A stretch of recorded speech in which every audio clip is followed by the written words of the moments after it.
세계 정부가 내세우는 절대적 정의하에 강대한 무력으로 평화를 수호하는 해군. 해군을 대표하는 전력은 보통 대장급 인물들인데 예외적으로 중장임에도 해군뿐 아니라 세계관을 통틀어도 최강자 라인에 있는 몽키디 가프. 해적왕이었던 로저가 인정했던 호족수 중 한 명이자 무수한 업적을 세워 해병계의 전설로 남았는데요. 과연 그는 어떤 이야기를 가지고 있을까요? 그리고 그는 얼마나 강력했을까요? 간디 채널의 원피스 이야기 뉴 네오 가프 마크 2편 지금 바로 시작합니다.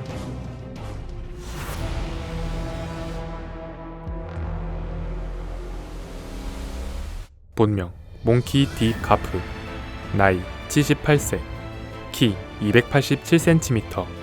크로스 길드 현상금 약 30억 베리. 가프는 과거 회상에서 젊었을 땐 검은색 머리에 수염이 있던 적도 있고 없던 적도 있었으나 작중 시점에선 거대한 체격과 왼쪽 눈가의 흉터, 그리고 수북한 은회색 턱수염이 특징입니다. 해군에 오랜 세월 복무한 만큼 해군 제복이 가장 익숙한 복장이지만 하와이안 셔츠나 양복 차림 등 꽤 다양한 복장도 선보였습니다. 생김새대로 거칠면서도 호탕한 성격을 지녔으며 세계관 중 손가락에 꼽히는 힘을 가졌음에도 대장 승격을 몇 번이나 거절했을 정도로 권력력과 야심이 없는 소탈한 성품을 가졌습니다. 가프는 온갖 특수 능력이 판치는 세계관에서 무기조차 없이 오직 주먹으로 싸우는 게 인상적이었는지 시민들에겐 주먹의 가프라고 불렸고 해적들 사이에선 악마라고 불렸다고 합니다. 가프는 해군의 안부나 여러 모순을 알고 있으면서도 더 큰 혼란을 우려해서인지 혹은 그 정도의 개혁 의지까진 없어서인지는 불명이나 작정하고 자신의 힘이나 위상을 이용했다면 수없이 많은 가정을 세울 수 있는 인물임에도 부조리한 사상에 정면으로 맞서거나 개선하려는 모습은 보여주지 않았습니다. 그래서 자유분방하면서도 정의로우며 선한 인물은 맞지만 현실에 순응하고 타협한 인물이기도 합니다.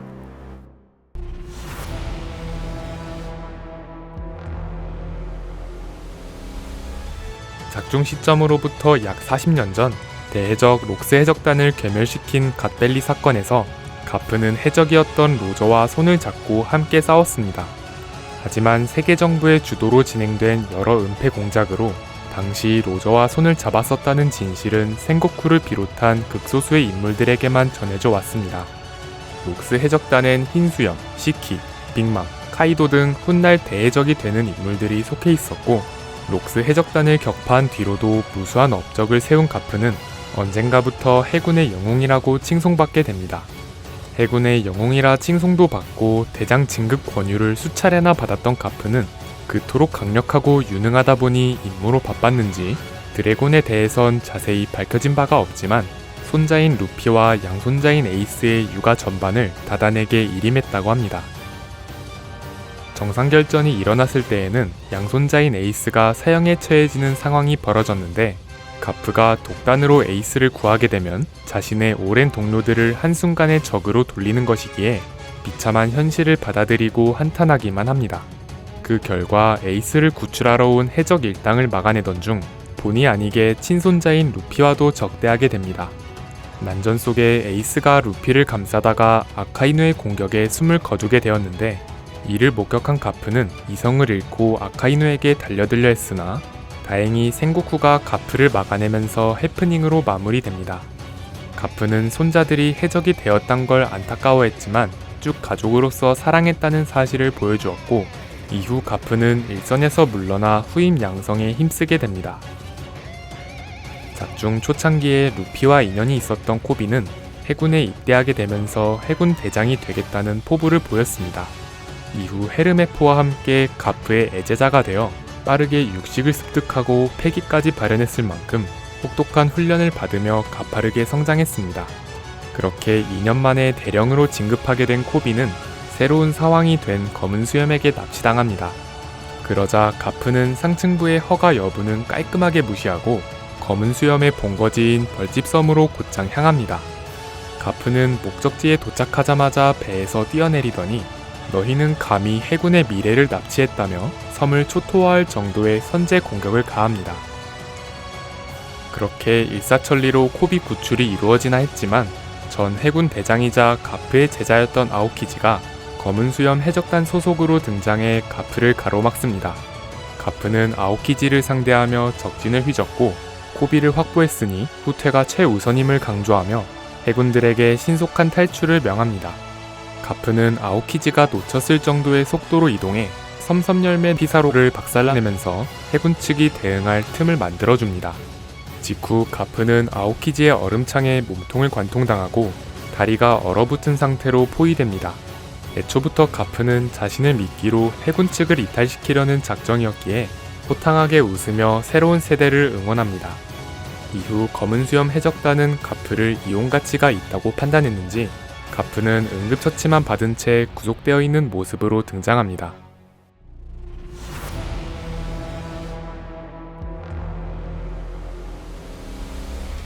가프는 원피스를 대표하는 강자들 중 굉장히 소수에 속하는 비능력자입니다. 별도의 능력은 없지만 작중 공식으로 3가지 패기를 모두 가지고 있습니다.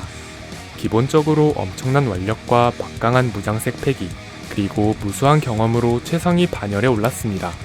젊은 시절엔 생고쿠와 함께 로저, 흰수염, 록스 등 당대를 대표했던 막강한 해적들을 상대했는데 이후에도 해적왕인 로저를 몇 번이고 궁지에 몰았으며 서로가 서로를 인정하는 호적수였습니다. 또한 아오키지를 가르쳤던 스승이었고 훗날 노아에다가 중상까지 입은 상태에서도 아오키지에게 밀리지 않고 맞대결을 펼쳤습니다.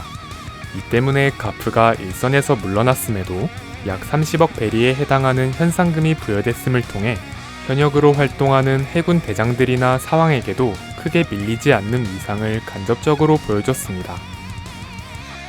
가프 역시 여러 기술을 사용하지만 비능력자다 보니 다채로운 응용이나 연출보단 괴력에 기반한 주먹질이 주를 이루고 있습니다. 하지만 정상급의 무장색 패기와 괴력이 어우러지면서 오히려 가프의 강력함이 직관적으로 전달되기도 했습니다. 가프를 상징하는 기술을 몇 가지 소개하자면 패기를 담은 주먹으로 충격파를 날리는 갤럭시 임팩트. 가프는 이 기술로 도심 전체를 초토화시켰는데 이마저도 위력이 많이 묻어졌다며 탄식했습니다. 이 외에도 상대의 머리채를 잡아 그대로 바닥에 처박는 단순한 기술이지만 특유의 괴력으로 땅이 꺼져버리는 블루홀, 그리고 주먹으로 대상을 강타하는 갤럭시 디바이드가 있는데 이 기술은 이름에서부터 유추할 수 있듯 분명 주먹질임에도 대상이 반으로 쪼개지는 게 특징입니다. 가프는 해군에 오랫동안 복무했기 때문인지 육식도 사용 가능한 것으로 밝혀졌습니다. 육식 내에선 지면을 순식간에 10회가량 발로 차 추진력을 얻어 고속으로 이동하는 채가 있는데요. 아오키지가 반응하지 못하고 놓쳤을 정도의 속도와 돌진의 여파로 주변이 박살나는 모습을 보여주었습니다.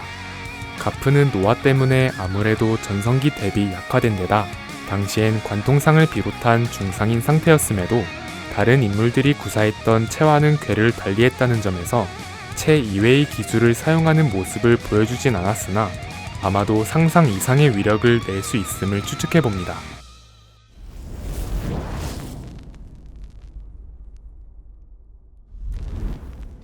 원피스 해군에서 살아있는 전설로 여겨지는 가프. 그 어떤 강력한 신체나 능력을 갖고 있더라도 모두에게 평등하게 적용되는 요소가 노화인데요. 레일리, 생고쿠 등 동시대에 활동했던 인물들이 한 발 물러선 스탠스를 취하고 있었을 때 가프만큼은 쭉 최전선에서 현역으로 활동했습니다. 최근 전개에서 가프의 생존이 밝혀지면서 코비가 가프의 의지를 잇는다는 흐름으로 이어졌는데요. 과연 가프가 언젠간 다시 전선에서 활약할지 혹은 이대로 세대교체가 이루어질지 앞으로의 행보가 궁금해지는 인물인 것 같습니다. 긴 영상 시청 감사드리고 저희는 간디 채널이었습니다. 감사합니다.